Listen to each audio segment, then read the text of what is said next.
You think your SAT was bad? I watched a proctor fake her own death, a juvie cat threaten us with a sock, and a bandage cheater get exposed mid-test. All before I even finished question 1. This is how my second chance turned into pure chaos.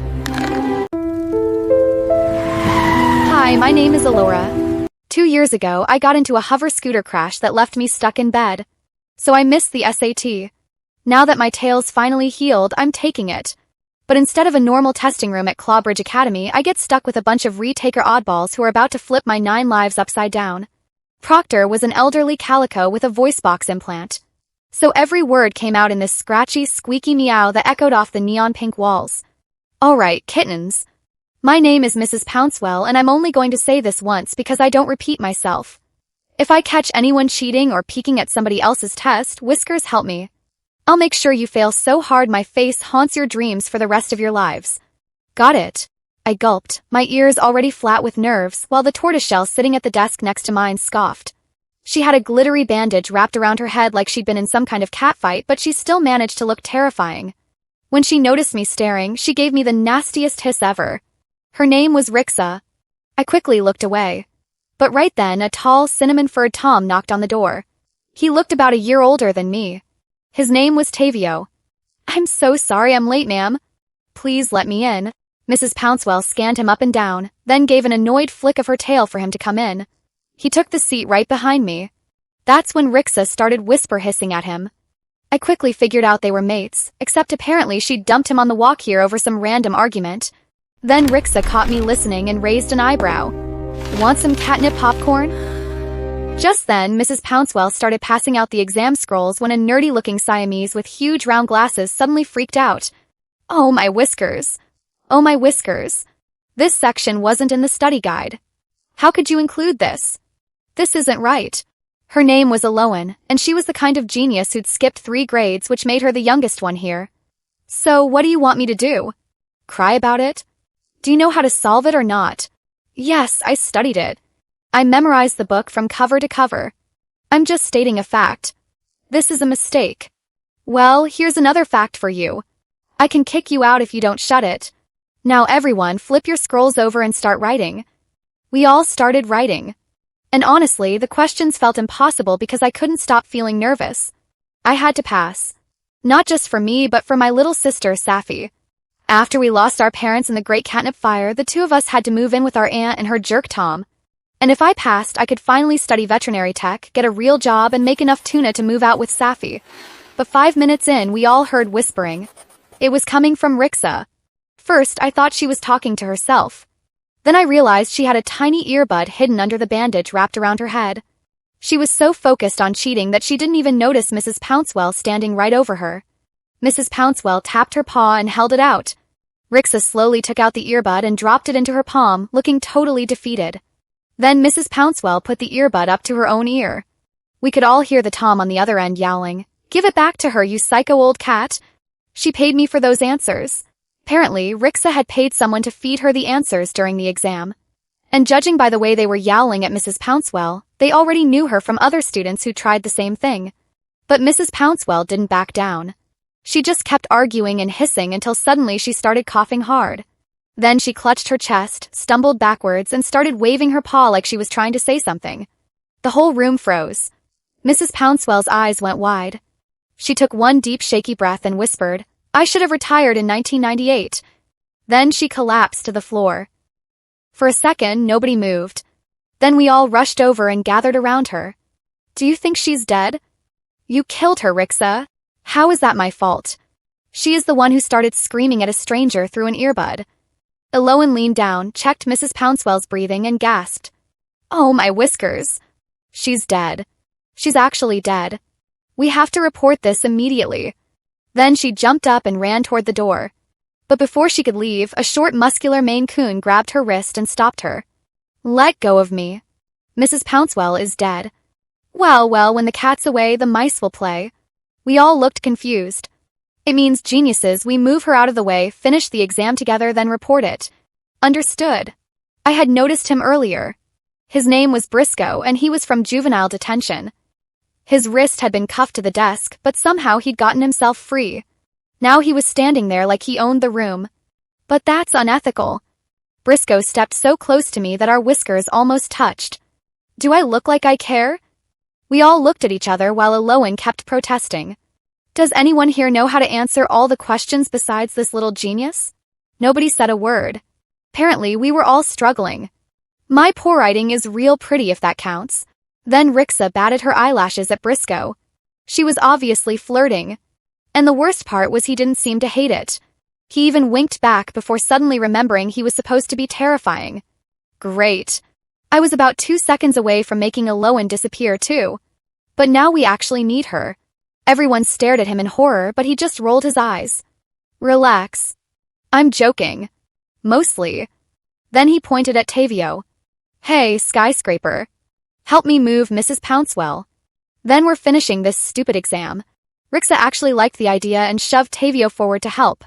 Then I realized most of the room was starting to side with Briscoe. I kept thinking about Saffie back home, hoping our aunt's mate was in one of his ignore us moods. And for one stupid second, I let myself believe we could just get the answers, pass the test, and walk away like nothing happened. Oh, how wrong I was. After moving Mrs. Pouncewell out of the way, I knelt beside her and noticed her chest rising and falling. She was breathing. I was about to call everyone over when Mrs. Pouncewell suddenly squeezed my paw. I looked at her in horror. Then she shook her head and pressed a finger to her lips like she was telling me not to say a word. She was alive.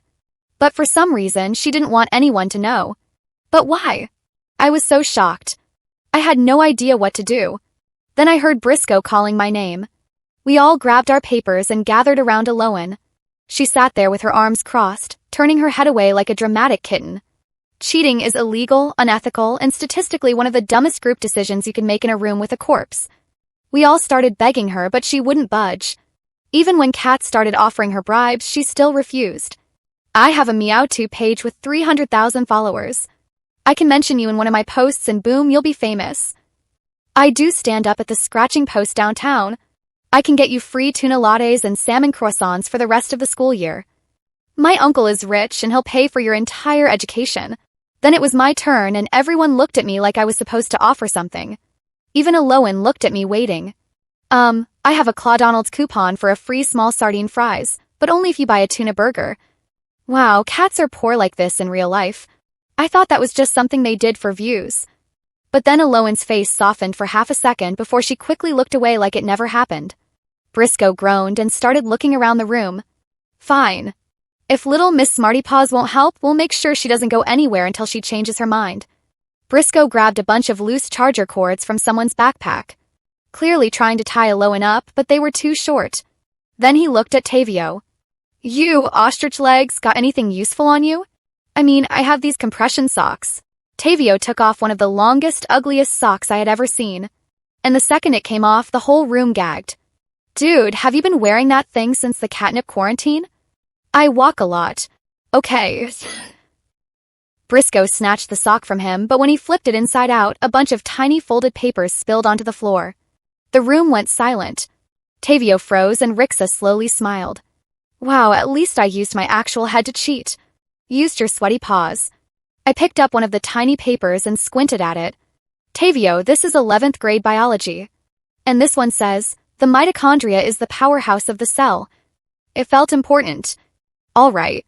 We were all stuck between gagging from the sock and being disappointed that Tavio's cheat notes were useless. Just then, a boy who'd been watching through a little window in the door screamed, "The principal's coming." We all panicked. I have an idea. Everyone rushed back to their seats. Tavio and I quickly propped Mrs. Pouncewell up in her chair. I slipped my paw inside her cardigan to control one arm while Tavio stood behind her and held her head up. I whispered into Mrs. Pouncewell's ear. I'm sorry. Principal stopped outside the classroom door and looked through the window. Everything okay in here, Mrs. Pouncewell?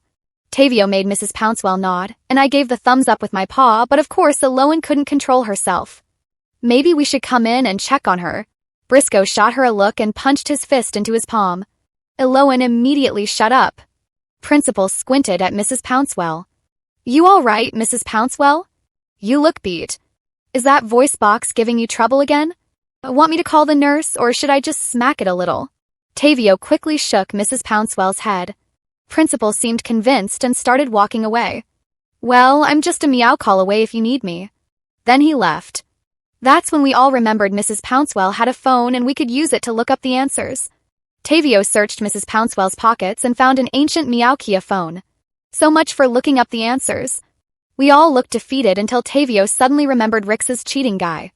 Wait, Rixa, give me the number of the Tom you hired.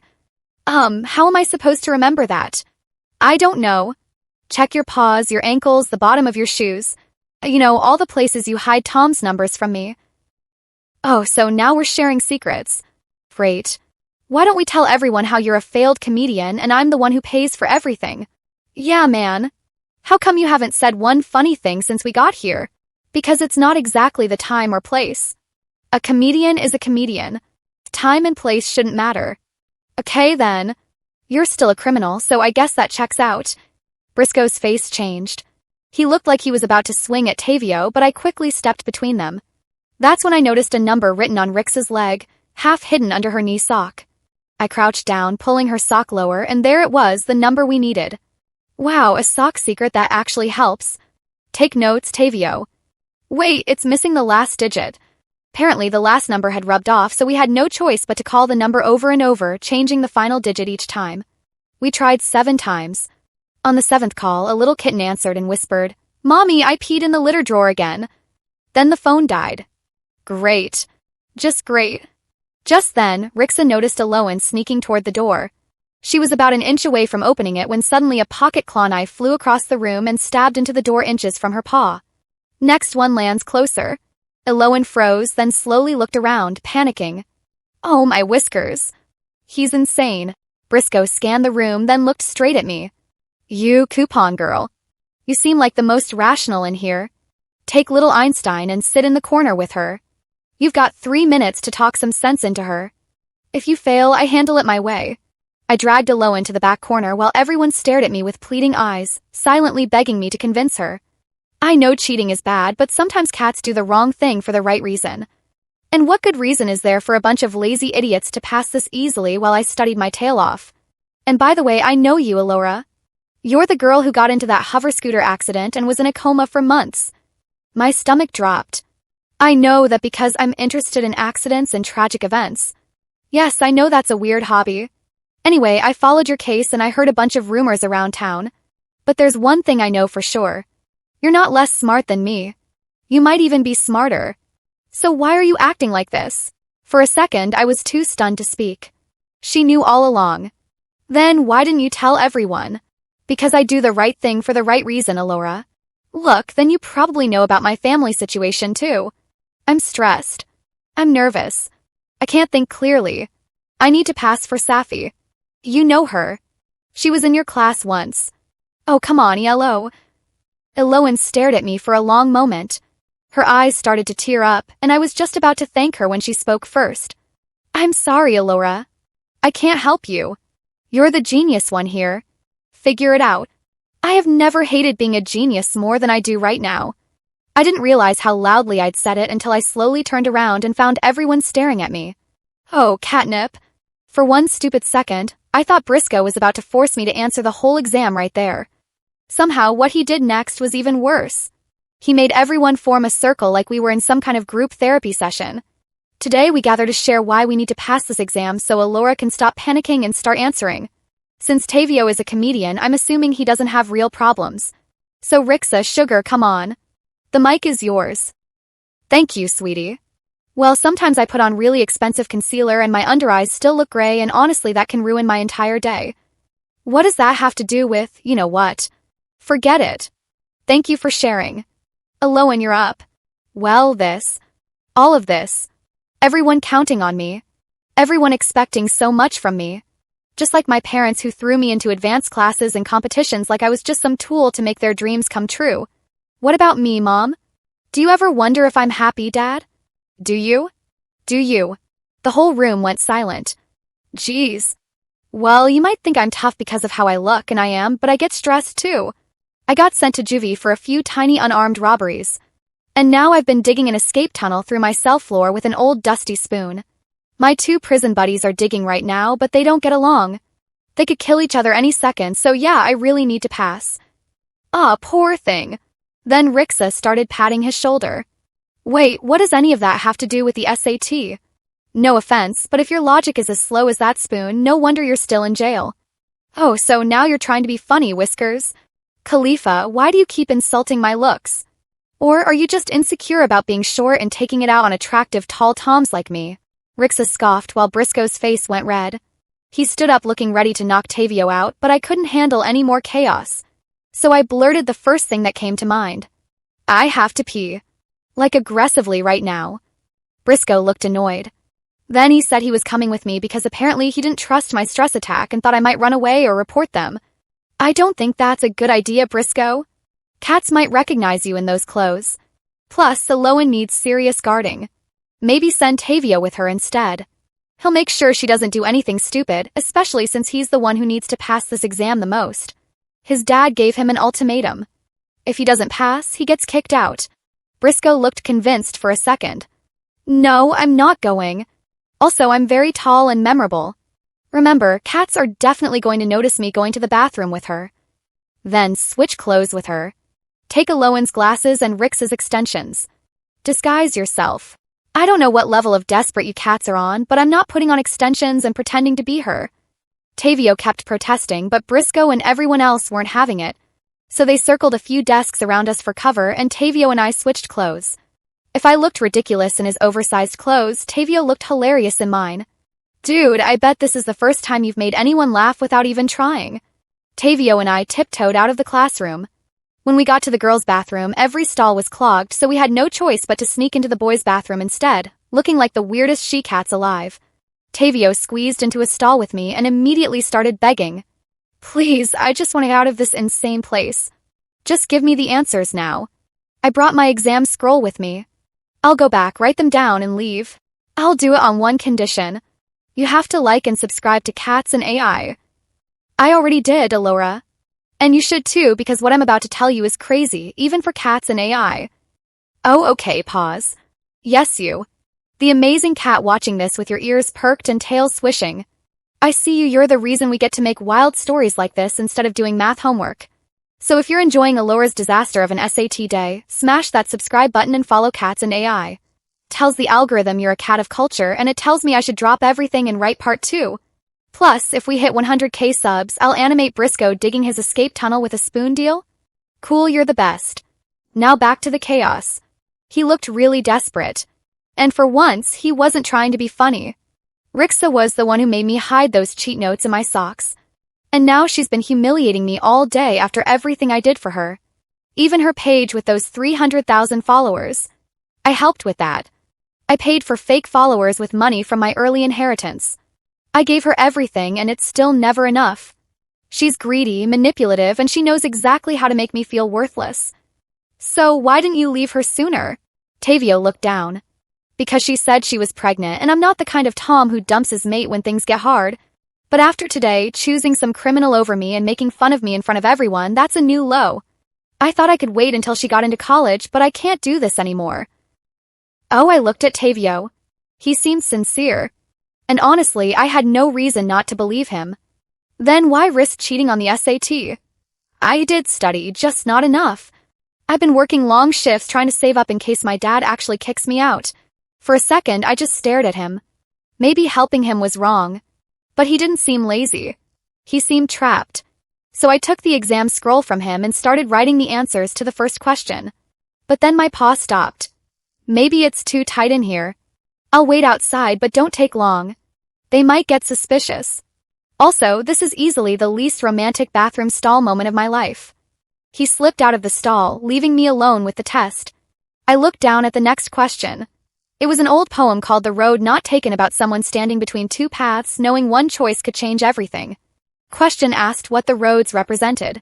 And just like that, my chest tightened because I wasn't just choosing answers anymore. I was choosing who I wanted to become. Suddenly, the bathroom felt too small, the paper felt too heavy, and I couldn't breathe. So I left the stall. Tavio looked disappointed, but he didn't push it. He just gave me a small smile, nodded, and we left together. When Tavio and I got back, the room was already falling apart. Briscoe and Rixa were about to beat some Tom up. He was hitting on me. Can you believe that? Doesn't he know my new boyfriend is a real Tom who protects me? She said it while giving Tavio the nastiest side eye. Tom Briscoe was holding somehow managed to break free. And before anyone could stop him, he ran straight for the door. "I'm reporting all of you, you losers." And just like that, he was gone. Oh, we all stared at each other, panicking. Well, finally. Now I can write in peace. We all looked defeated. Then Rixa suddenly pointed at the window. "Wait, this is only the second floor and there's a lawn right below us. Come on, Briscoe. Let's jump and run away together." Briscoe actually looked convinced. He grabbed her paws like they were about to escape into the sunset, but Tavio stepped in front of her. "Rixa, are you insane? What about the kitten?" "What kitten? You believed that? I only said I was pregnant so you'd stay long enough to help me pass. But you couldn't even do that because you're useless like usual." Tavio looked crushed for a second. Then he smirked. "Then go ahead, Rixa. And I hope one day someone makes you feel as small as you made me feel." That actually shut her up for 1 second. Then Rixa's face twisted like she needed someone else to hurt. She turned to me. "This is literally your fault. If you weren't freaking out every 5 seconds, we'd be done by now." Before I could answer, Rixa lunged forward like she was about to shove me. But Elowen jumped in front of me at the last second and Rixa's paws slammed into her instead. She stumbled back and fell, her glasses nearly flying off her face. "Yellow, are you okay?" "I'm fine, but wow, for someone with fake followers, you're really committed to having real enemies, Rixa." Rixa scoffed, flipped her tail, and marched toward the window. But Briscoe suddenly seemed to remember he wasn't in a cartoon, and quietly went back to his seat. Then out of nowhere, we heard a familiar squeaky voice behind us. "What do you idiots think you're doing?" We all turned around. Mrs. Pouncewell was standing there completely fine. Oh, everyone screamed while I just gave her a questioning look. Mrs. Pouncewell immediately looked away like she hadn't just been playing dead for 2 hours. Then, like our bodies had been trained by fear, everyone rushed back to their seats. Everyone except Rixa, who was still standing by the window with one leg halfway over the ledge. Even Briscoe sat down and handcuffed himself to the desk again. "Oh, my whiskers. You're alive. Why wouldn't I be? I was resting my eyes for 1 minute, and this is how you kittens act." Then she pointed straight at Rixa. "You. Earbud. Fake pregnancy. Window escape. Disqualified. That feels personal." "It is." Then Mrs. Pouncewell picked up the classroom phone. "Security. Room 214. I've got a cheater trying to escape through a window." Mrs. Pouncewell pointed at Briscoe next. "And you, juvenile detention boy. Back to wherever they lost you from. You can't prove anything." Mrs. Pouncewell looked at the pocket claw knife still stuck in the door. "I saw that thing in your sleeve when you walked in. I was waiting to see if you were stupid enough to use it. And congratulations." A minute later, 2 security cats showed up. One escorted Rixa out while she screamed and flailed like a reality show contestant, and the other grabbed Briscoe, who suddenly looked way less confident. "Don't worry, babe. I'll wait for you." "Please don't." Briscoe twisted around to glare at us. "This isn't over. I know all your faces. Good luck with the spoon." Oh, low blow skyscraper. Then he disappeared down the hall, still yelling. A few tense minutes passed before the principal rushed in with the Tom who'd run out to report us. The second the Tom saw Mrs. Pouncewell standing there, his eyes nearly popped out of his head. "I swear she was dead when I left. Why does everyone keep saying that? I'm clearly not done suffering." Principal looked furious. "Back to your seat, boy. I don't know what kind of prank this is, but making a false report during an exam is not funny." Tom looked speechless and walked back to his seat in shame. "Everyone, you have 30 minutes before the exam is over." Then she pulled out her meow phone and started playing on it like nothing had happened. We all stared at it. So she had a smartphone this whole time and we'd wasted 10 minutes with a dead Meowkia. I looked at Tavio, then Elowen. Somehow the 3 of us shared a quiet laugh. I tried to solve the exam, but another 5 minutes went by and still nothing. Then suddenly the door burst open. It was Saffie. Principal ran in right behind her. I tried to stop her, but she was too fast. I stared at Saffie. She looked exhausted and her eyes were puffy from crying. I knew immediately. Our aunt's mate had hurt her again. "Please, Alora, pass this exam. Let's start a new life." Oh, I started to tear up. I looked at Tavio.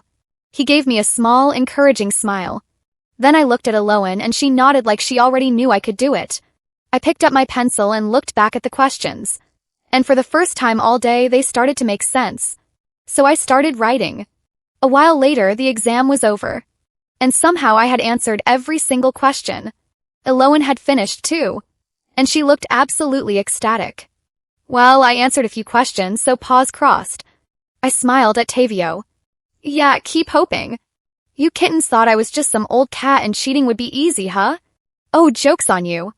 And if you learned anything in my classroom today, it's that cheaters never win. Mrs. Pouncewell collected everyone's scrolls one by one. When she got to mine, she stopped. Then she lowered her voice. I knew your mother. She was my student a long time ago. Brightest she-cat I ever taught. I also know about the accident. And Saffie. And that mate. How do you?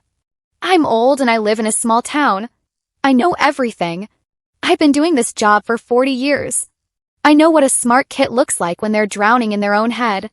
So I gave you something else to focus on. That was either the kindest or most unhinged thing anyone has ever done for me. So thank you, Mrs. Pouncewell.